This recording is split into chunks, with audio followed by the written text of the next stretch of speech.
The banks are getting richer and they're keeping Canadian homeowners poor. It's always been like this, but the situation is getting worse right now in 2026. 1 in 3 Canadian mortgage holders is about to open a renewal letter and feel sick because their new monthly mortgage payment could be hundreds or even thousands of dollars higher than before, and a brutal mortgage rate rise is the reason why. In today's video, we're breaking down exactly who's most affected, by how much, and what this rate surge is already doing to home prices across Canada. So don't forget to like and subscribe to stay updated on Canada's mortgage and housing market. Let's get started.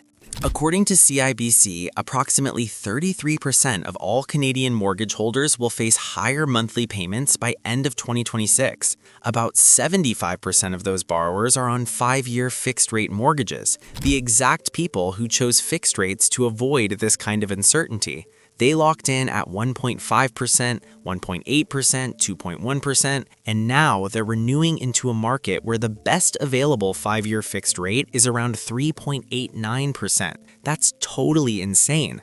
Let's run those numbers on a $700,000 mortgage, which is not a luxury property in Toronto, maybe a starter condo, and you will find that the projected average payment increase lands at around 20%. That's on top of groceries that cost more, utilities that cost more, everything that costs more right now. But 20% is the average, guys. Benjamin Tell's team at CIBC dug deeper and found that close to 5% of all mortgages in Canada are going to face a payment increase of more than 40%. Tal himself said that close to 5% of all mortgages in Canada are going to face more than a 40% increase in mortgage payments, which is not insignificant. 5% might sound small until you do the math. Canada has roughly 6 million mortgage holders. 5% is 300,000 households looking at payments nearly half again what they were paying before. But what happened next would shock everyone. This isn't a story about reckless buyers who overstretched. Most people caught in this renewal wave thought they made completely reasonable decisions at the time.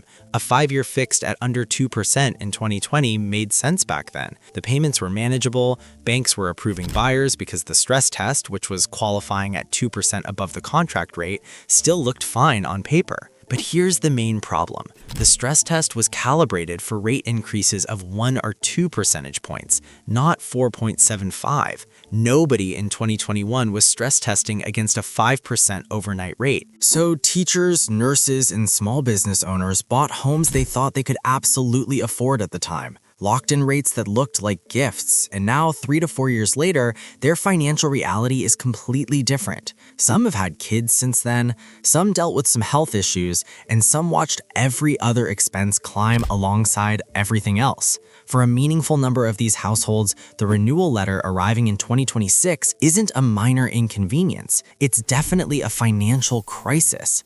But where does the Bank of Canada actually stand on all of this? The Bank of Canada has been cutting from the 5.0% peak, so the overnight rate came down to 2.25% as of January 28, 2026, after a series of cuts through 2024 and 2025. Prime rate at most major banks sits at 4.45% today. These cuts helped since they brought fixed mortgage rates down from near 6% highs seen in late 2023, but they didn't undo the damage entirely, since the cuts came after most of the harm was already locked in. And right now, the bank appears to be done cutting. Inflation is at 2.3%, just above the 2% target. The next rate announcement is March 18, 2026, and most economists aren't really expecting movement in either direction. Of Canada's big 6 banks, only Scotiabank and National Bank have signaled rates could increase by as much as 50 basis points before year-end, while everyone else is projecting flat. But according to Benjamin Tall's own view, the Bank of Canada isn't moving anywhere anytime soon. The rate relief many homeowners were waiting for isn't really coming in time for this 2026 wave.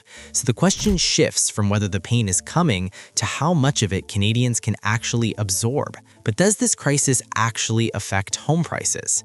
When a significant chunk of homeowners face payment shocks at renewal, some absorb it, some cut spending elsewhere, some extend their amortization while others sell. The selling pressure isn't overwhelming right now, but it's real, and it's already showing up clearly in the updated numbers. In January 2026, the average GTA home price fell to $973,000, which is down 6.5% year over year. The first time since 2021, the GTA average dropped below $1 million. Sales fell 19.3% year over year to just 3,082 units. The benchmark price is now $936,100, down 8% from a year earlier.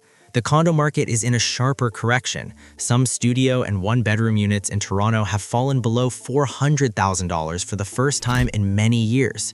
Royal LePage is forecasting another 4.5% price decline through 2026, with condos remaining the weakest segment due to oversupply and collapsing investor demand. New condo sales in Toronto and Hamilton combined hit just 1,599 units in 2025, which is obviously the lowest since 1991, down 91% from the decade average. And nationally, the MLS Home Price Index benchmark sat at $658,300 in January, down 4.9% year over year, declining for 8 consecutive months. But here's what makes that significant. Rates have already come down. The bank has cut multiple times and prices are still falling. The renewal pressure is doing real work in the market, independent of where rates sit today. Not every market in Canada is softening. Calgary's real GDP growth is projected at 2.6% in 2026 to be the top-performing major city in the whole country, according to Conference Board of Canada forecasts. Alberta absorbed 65,573 people through interprovincial migration in 2025 alone.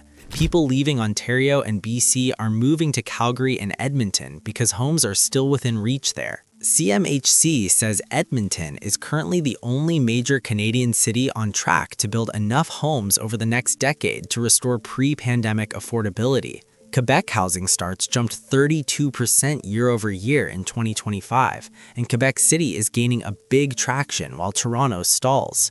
The renewal crisis is concentrated. It's hitting hardest in Ontario and BC, the markets where buyers took on the largest mortgages at peak prices. A 20% payment spike on a $400,000 mortgage in Regina is very painful. On a $900,000 mortgage in Mississauga, it can be unmanageable. The geography of this crisis matters for sure, because the numbers look very different depending on where you bought. Major banks have been quietly offering extended amortizations to soften the renewal hit. If your payment is going to jump $700 a month, for example, extending your amortization from 20 years remaining to 25 or 30 can reduce that monthly increase to something survivable, but it adds years of interest payments. In some cases, people in their 40s are now amortizing into their late 60s, which is not what they signed up for. There's also a big problem with switching lenders at renewal. If you ever thought to shop your mortgage to a different bank to get a better rate, you currently have to re-qualify under today's stress test, your new rate plus 2%. For borrowers whose financial situation has changed since 2020, some simply can't pass that test at today's rates, so they're locked in with their existing lender with no real negotiating leverage, potentially paying more than they need to, and that's totally crazy. A lot of advocacy groups have been pushing for a regulatory change that would allow borrowers to switch lenders at renewal without requalifying. As of early 2026, that change has not been implemented yet. If you expect that homeowners who can't absorb renewed payments would sell and become renters, driving rents up, that's not what's happening right now. Average asking rent in Canada fell to $2,030 in February 2026, which is the 17th consecutive monthly decline according to rentals.ca. The national purpose-built rental vacancy rate climbed to 3.1% in 2025 per CMHC, while Vancouver's rental vacancy rate hit its highest level in over 30 years. There are only two reasons for this. New purpose-built rental supply has been hitting the market in significant volume, and immigration dropped 18% year over year in 2025 to become the largest annual decline on record, which means far fewer newcomers entering the rental pool. In Toronto, 75% of new rental units completed since 2022 offered at least one incentive, 1 month free rent, just to attract tenants. A survey of over 750 landlords found 43% say current rents don't cover their total expenses. These are investor landlords who bought condos or small multifamily properties as long-term income plays. Their tenants are paying less now, while their mortgage costs just jumped at renewal, and if they want to exit, they're selling into a buyer's market.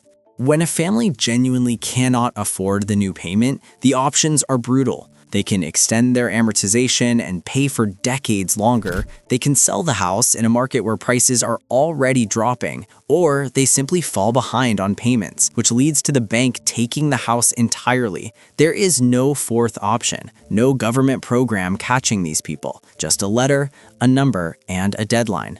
Now, let me tell you about a research that will shock everybody. CIBC economists Benjamin Tal and Catherine Judge just published a research showing that official CHMC housing start figures significantly overstate how much new building is actually happening, especially for large multifamily projects. The cause is a reporting lag. Big projects get counted when permits are issued or foundation work begins, but actual construction finishes 1 to 2 years later than the data actually reflects. They found that actual housing starts in the GTA are approximately 50% lower than what CMHC data shows. In Greater Vancouver, the gap is about 30%. This matters a lot because a large part of the policy response to Canada's affordability problem has been built on the assumption that supply is ramping up and catching up to demand. If real construction in Toronto is half the official number, the supply problem is substantially worse than the public picture suggests. CMHC's own 2026 outlook projects Ontario housing starts will fall to a near 20-year low this year, and that's driven mainly by the collapse in condo pre-sales.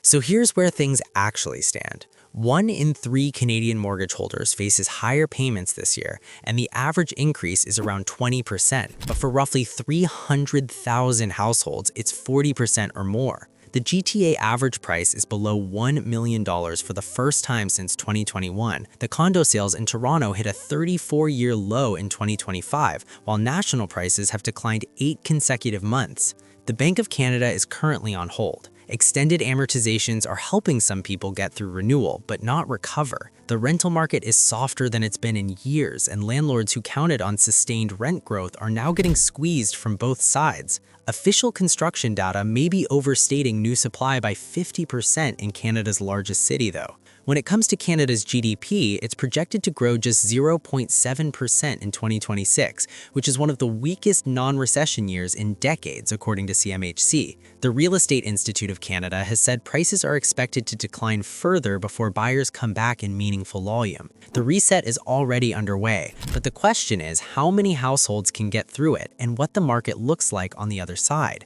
If you're coming up on a mortgage renewal this year, drop a comment below. Are the numbers we covered matching what you're actually seeing on your renewal offer?